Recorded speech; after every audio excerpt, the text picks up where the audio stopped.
Now, the benefits of tantric sex are you get a deeper connection with your partner. There's more love, there's more intimacy, there's more communication, and there's a direct energy toward free expression. So you start to become more liberated and you're able to receive. If you practice Tantra with a regular partner, she will become more open to receive her partner over time.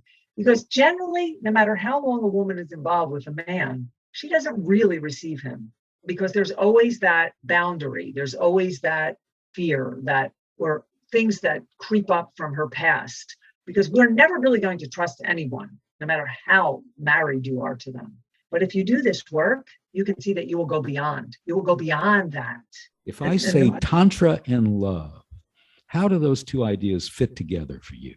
It fits together in the sense of that sex is love. Sex is not a sport. Sex is an emotion of love. And even if you are having that pickup sex or that meeting someone for the first time and having sex just for fun, casual sex, to me, that is still an emotion of love. Doesn't mean I'm in love with you just because I want to have a sport sex with you, but it is the emotion of love that I want to live. That's why the Tantra is important, because as a person coming up in the sexual revolution, and I still remember I don't know, maybe I was 30. I'm like, wow, we're in the sexual revolution. We can have sex.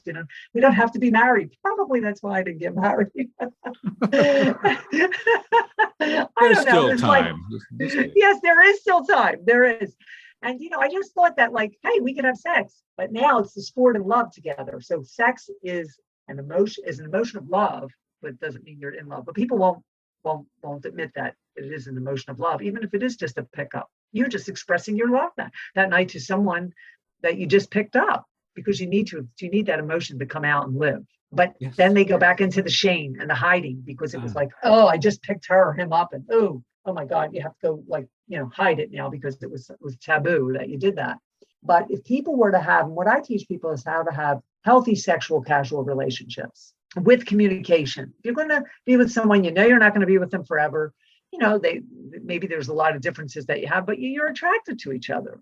And there's things in common you'd like to share for a good 6 months, 8 months, or whatever.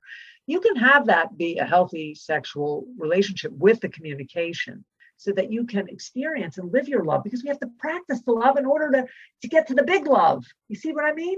It's like the village. You got to keep practicing it. It's like the village. You have to keep practicing the love, so that that's why people now that either came out of sexual revolution or that just don't practice love enough with others, like in casual relationships, have a hard time when they get to Miss Right, you see, or Mr. Right that come along.